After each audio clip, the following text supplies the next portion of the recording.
제가 몇 년 전부터 이제 계속해서 어렴풋이자 느껴오던 건데요. 요 근래 들어서 이제 서서히 정리가 되는 것 같아요. 제가 몇 번 다른 방송에서 이제 스쳐가듯 언급한 적이 있었는데, 지금 상황은 하나님께서요, 신입사원 모집을 폐하시고 기존 사원들 중에, 직원들 중에 정년 보장할 인원들을 추려내시는 것 같은 각이에요. 막 채로 쳐서 걸러내시듯이 하는 이 상황은 제 생각에는 2013년부터 시작된 게 아닐까 싶어요. WCC 부산총회가 열렸죠.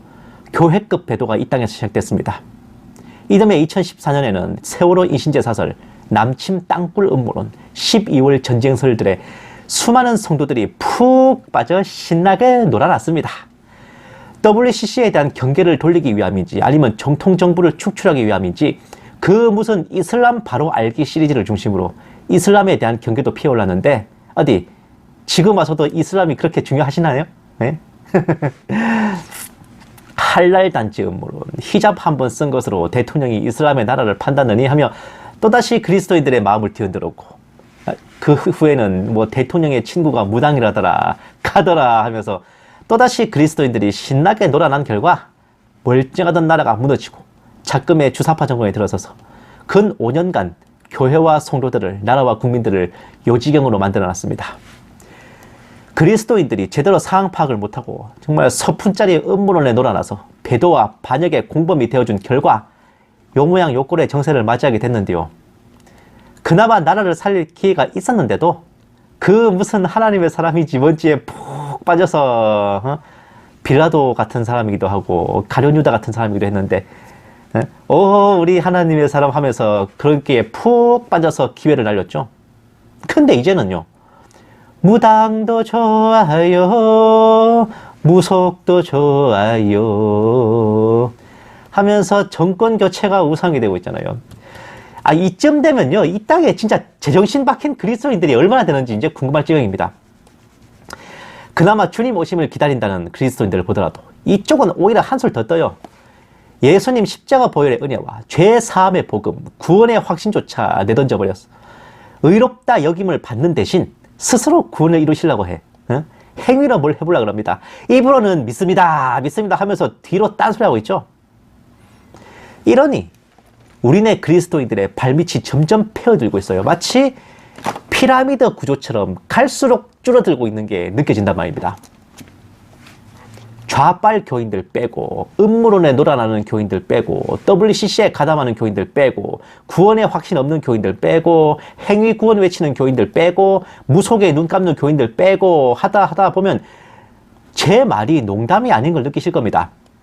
이제는 교회급 차원과 교단급 차원을 넘어서 국가급 대배도의 향연에 취해 있는 그리스도인들을 어찌해야 할지 진심으로 걱정스럽습니다. 이제는 나라를 위해 뭐 어쩔 생각보다는요, 각자 도생 할 때야 각자의 정체성을 회복하고 우리가 어디 소속인지 확실히 줄을 설 때인 것 같아요. 이제 다들 민증 깔 때 됐다고. 오늘 본문에서도 나오지만 우리 시민권은 하늘에 있습니다. 즉 우리의 원소속은 저 천국이에요. 말 그대로 우리의 본향입니다. 창세전에 예정하심으로 구원받은 우리는 엄밀히 따지면 이 땅에 여행, 파견, 유학, 출장을 나온 것 같아요. 이 땅에 속하여 뼈를 묻고 젖어드는 게 아니라 잠시 스쳐가는 객이자 나그네일 뿐이란 말입니다. 우리의 국적이 천국이라면 지금 우리는 이곳에서 하나님의 여권을 가지고 우리 신분을 증명하는 거라고요. 여러분들도 아시는 유명한 예화지만 사도 바울은 자신에게 멋대로 형벌을 가하려는 군관을 향해 내가 로마 시민인데 어디다 대고 행패요? 라고 내던집니다.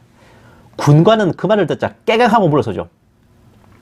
아주 많은 분들이 이 대목에서 로마 시민권의 힘을 느끼셨을 텐데, 이게 로마 제국에서는 이제 오늘날의 여권하고 꼭 같다고 할 수는 없지만 어쨌든 로마 제국에서는 이제 외국을 여행하거나 방문하는 요인들에게 황제가 직접 편지 형식의 증서를 내려가지고 누구든 이 사람을 건드리면 로마 황제와 맞짱을 떠볼 생각이 있는 것으로 간주함, 이런 문구를 적어줬대요. 그 편지를 지니고 있는 사람은 로마 제국의 주권이 미치는 한 어디를 가든 안전할 수 있었고 보호받을 수 있었답니다. 뭐 거의 오늘날 여권하고 같은 거라고 봐도 될 것 같아요. 본향 천국에서 이 땅으로 여행을 온 우리에게도 하나님께서는 이 사람을 잘 보살펴 주시고 만약 이 사람을 괴롭히려면 나랑 한판 붙을 각오를 하셈이라는 문구를 적어주셔서 우리를 항상 지켜주시고 그 여건을 갖고 있는 한 우리는 이 땅을 밟고 있어도 하나님의 나라 시민으로서 당당히 권리를 행사할 수 있는 겁니다. 보세요. 이게 우리나라 여건인데요. 대한민국 국민인 이 여권 소지인이 아무 지장 없이 통행할 수 있도록 하여 주시고 필요한 모든 편의 및 보호를 베풀어 주실 것을 관계자 여러분께 요청합니다. 대한민국 외교부 장관 인당. 여러분, 우리가 여권 받으려고 뭐 잘하고 공을 세워야 됩니까? 응? 아니잖아. 내가 대한민국 국적을 가진 대한민국 국민이고 시민이니까 당연히 나오는 거 아니에요? 이 여건이? 네? 마찬가지입니다. 우리가 뭘 잘하고 공을 세우고 해서 얻는 게 아니에요. 그냥 우리 신분 자체가 하나님의 백성이기에, 자녀이기에 기본 옵션으로 주어진 거란 말입니다. 사랑하는 여러분, 배도의 물결이 온 나라를 휩쓸고 있는 이때일수록 우리는 그리스도인의 정체성을 굳게 붙잡고 성도로서, 자녀로서, 신부로서 바로 서야 되겠습니다. 우리는 예수님을 영접하고 믿고 우리 죄가 사해졌으며 오늘 죽어도 하나님 나라에 갈 것이라는 그 확신을 갖는 순간 하나님 나라의 국적과 시민권이 주어지고 이 땅에서는 여권을 가진 채로 살게 됐습니다. 우리의 신분이 바뀌어서요.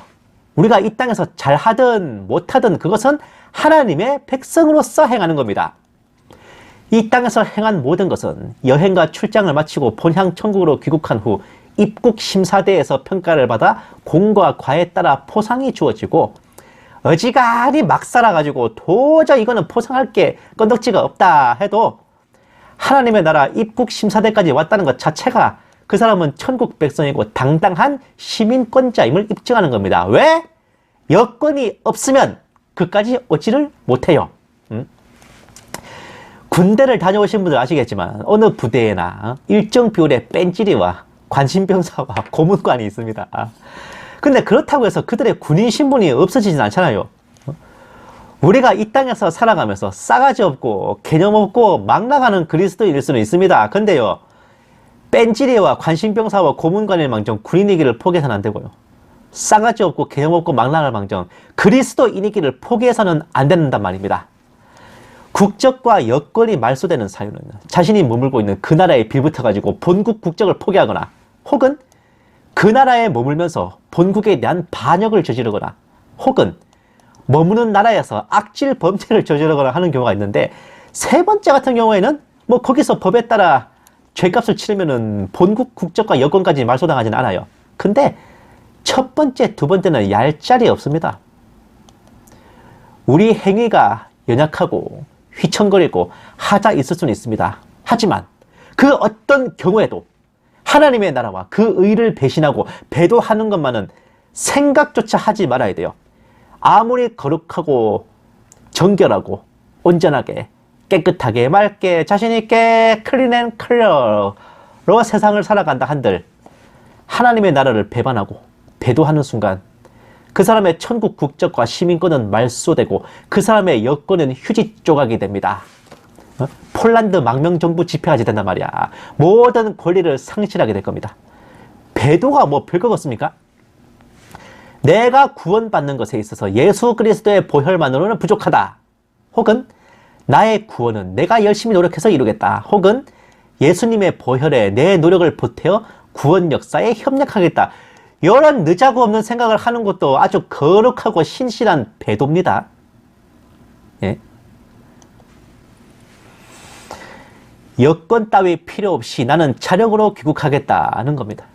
국적 따위 없어도 얼마든지 그 나라의 국민 행세를 할 수 있다는 그런 생각과 똑같은 거죠. 그런 생각을 하는 자를 천국 국민 명부에서 지워지는 거지. 예? 그리고 그렇게 된 자를 하나님께서 과연 기억이나 해주실지 나 심히 의문이거든요. 여러분들께서도 모두 아시는 일이지만 지금 저 멀리 동유럽의 우크라이나에서는 러시아의 침공이 오늘 내일 하는 급박한 상황입니다.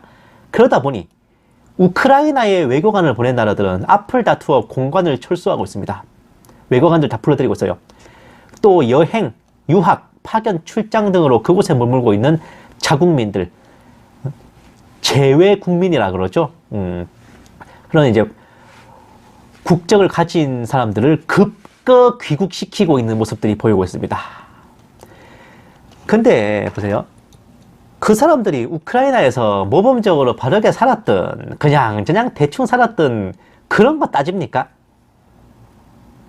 어이, 너는 우크라이나에 살면서 아이고 똑바르게 모범적으로 잘 살았으니 당신은 귀국하시오. 어디 보자. 너는 우크라이나에서 맨날 금발 미녀들 데리고 놀기나 하고 술이나 처먹고 그냥 허랑방탕하게 살았으니까 너도 오지마 이 자식아. 그럽디까? 에? 뭐만 따집니까? 당신이 여권 있어요? 혹시 국적 있습니까? 우리 국민이신가요? 그것만 따지지 않대요? 오직 그 사람이 우리 국민인가? 국적자인가? 시민권자인가? 여권을 가졌나? 그걸 기준으로 불러 모으고 들어가고 있지 않습니까? 그 세상의 법으로도 그래요. 하물며 하나님이실까? 하나님께서 참고 참다 마침내 이 죄악 세상을 갈아버리실 때가 된다면, 더 이상 하나님의 백성들을 이 땅에 두어서는 안 될 날이 온다면 하나님께서는 공중에 임시 귀국자 집결소를 설치하시고 큰 나팔 소리와 함께 귀국 명령을 내리실 겁니다. 그날에 믿고 영접함으로 하나님의 나라 국적을 얻고 구원의 확신이라는 여권을 들고 이 땅을 살아가는 모든 자들이 그 대상이 되어 급거 귀국할 것이고, 돌아온 백성들을 주님께서 친히 마중하실 겁니다. 거대한 국가급 배도 앞에서 우리는 나라가 있어야 교회가 있다느니 이런 소리 하고 있을 때가 아니라 우리의 원소속이 어디인지 다시 한번 되새기고 오랫동안 구석에 처박아둔 여권을 꺼내 먼지 털고 잘 닦아서 안주머니에 잘 챙겨 넣어야 하겠습니다.